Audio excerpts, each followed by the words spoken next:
Good morning, passport holders. Today is August 15, 2015, day 288 of the vlogs.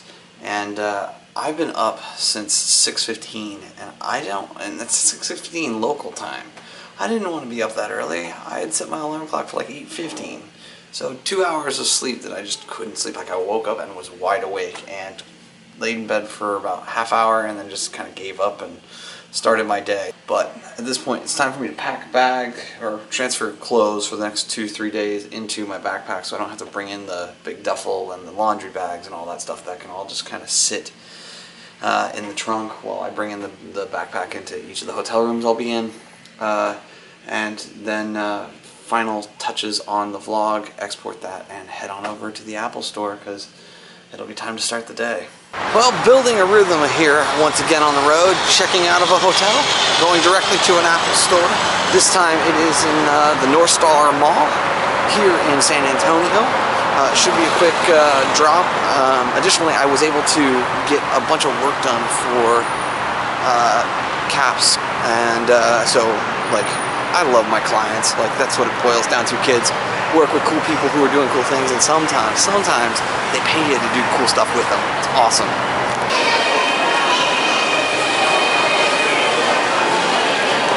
It took a little bit longer than normal to do the upload, but I did also pick up a car vent mount since I have been storing my phone there on the vent for months now. Well, that took exactly 5 seconds to install.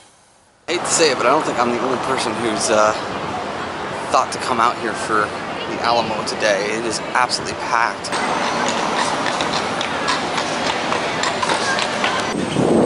There it is.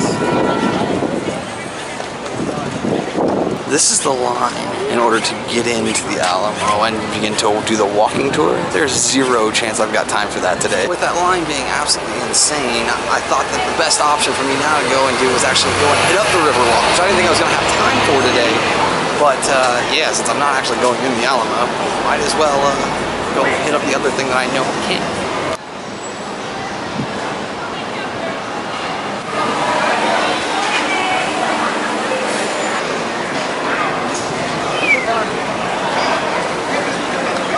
Both the Alamo and the Riverwalk were tourist traps, and I knew they were going to be, but it doesn't make it any easier to navigate them. So at this point, I think with it being so warm and me having such a long drive ahead of me today, I might as well get it started. A lot of the shops that I would want to go into, especially like the Western wear and antique shops, they all have signs out front saying no pictures. So it's kind of useless for me to go in there if I can't bring you guys, because I wouldn't go in there on my own. So yeah, just one more reason for me to get out of here, get on the road. Alright, is it a bad sign when your sushi shop is now serving Thai food? Fueled up, cleaned up the windshield, and another quarter. Boom. I guess it's worth noting here that the route that I think I'm taking through Waze is taking me the most direct way. It's not taking me, you know, up through Dallas or anything like that. I've got a situation where there's a tighter string that can be strung, and so I'm going to run that.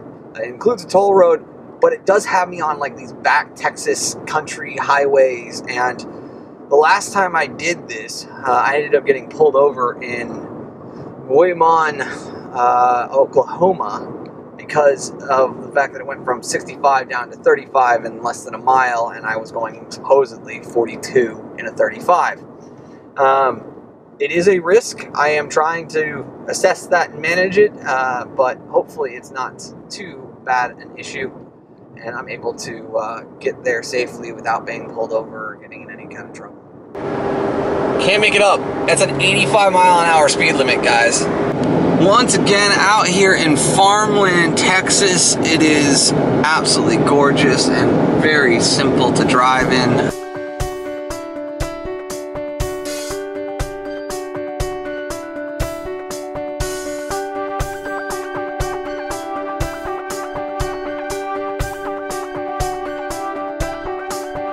I just absolutely love driving through this area of the country, and I love farms. Like, I don't know if I could ever own a farm or if I would want to, but I love the simplicity of just letting the land do its thing in some respects, right? You create the opportunities for success. But all of that said, oh, these are cotton farms too. Hey, cool. I'm going to leave you guys in a time lapse because I'm going to go just head down for an hour and just kind of crush some miles underneath me and enjoy some music from a new artist who I have found through Spotify's radio feature that I think is actually very likely to become one of my new faves. So, yeah, here you guys go into the time lapse camera.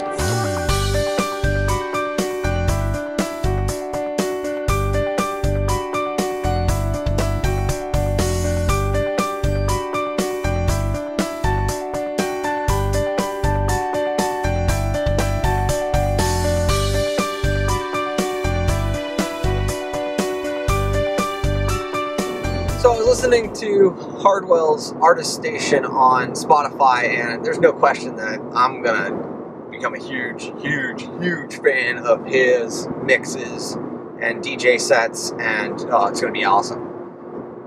But one of the things that I've done in the last, 25-30 minutes when I turn the music off is I've been thinking a lot about the question that I get asked a lot, as I've been trying to figure things out.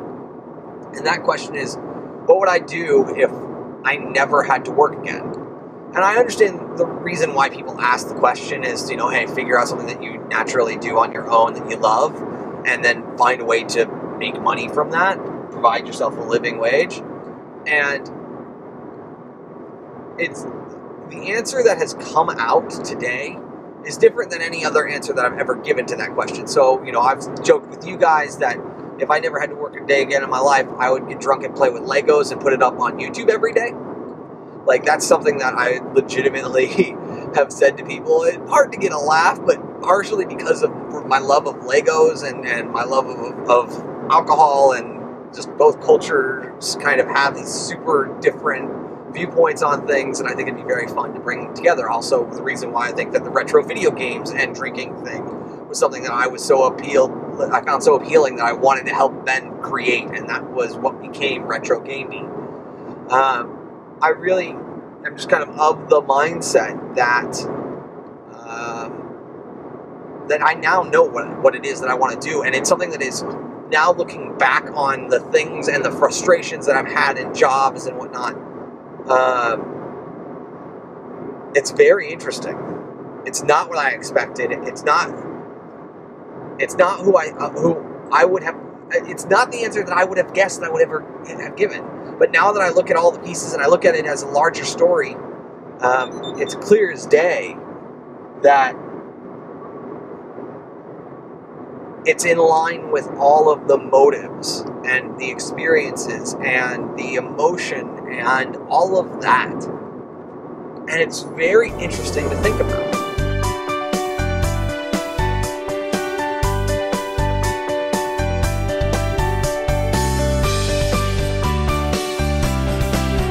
Today, I haven't had a full meal. I've had sunflower seeds and Cliff Bar this morning, but I haven't eaten lunch, and it's nearly 5 o'clock local time now. So I'm approaching Palestine, Texas, and I just asked Siri, I was like, pick a restaurant for me. So I don't know what I'm going to get there, but I'm going there. I've got another 9 miles until I get there, so this should be fun. This is like a newer or an alternative version to Restaurant Slot Machine from Urban Spoon.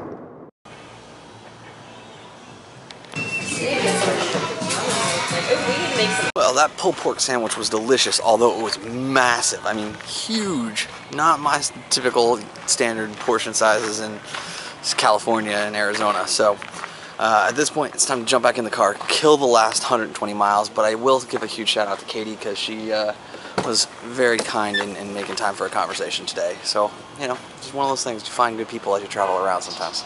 Sometimes making a wrong turn leads to some of the best finds. Turn right, then turn left.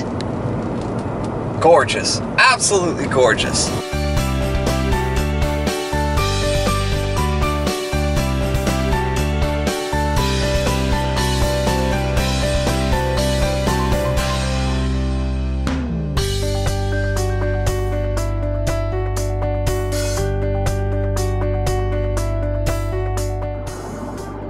final views of Texas, getting real close here to the state line. Goodness, this place is pretty. I'm getting so excited. I mean, I'm within, my guess is like 3 miles of the state line. Like, so excited to sit here and to get to a new and different part of the country that I've never been to before. A lot of the states you guys have seen me and I've been to previously, but yeah, oh my goodness, I'm so excited.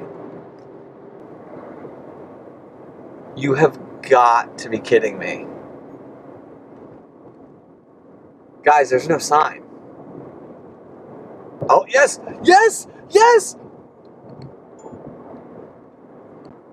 Oh my goodness. Passport holders, welcome to a new state. Welcome to our 23rd state. Welcome to Louisiana. Heck yeah! No joke, I just turned off the camera and turned around a bend and I see this big plume of smoke. Oh, I hope this isn't something major going on.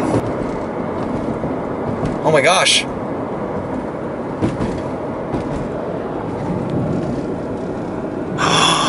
No! That building was legitimately burning down. There's nothing I could do, thankfully it looked like everybody was outside of the building. Secondarily, there were about a half dozen other people. I mean, some of them you saw in that shot there on both sides of the road, watching it. Oh, I feel so bad. Guys, here's some of the fire trucks going by. Oh my goodness. I hope they were able to put it out. Shreveport.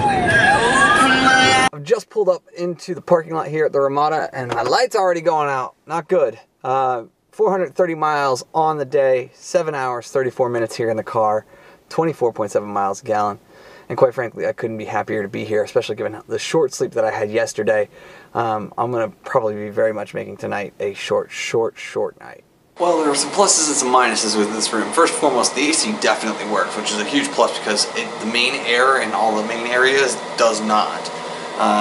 Second bit is that the refrigerator, super huge, able to put in the Soylent. That's going to be great to be able to go back to that tomorrow because I forgot last night, therefore couldn't today, which I'm a little frustrated about still. The internet connection is okay on the down, completely crap on the up.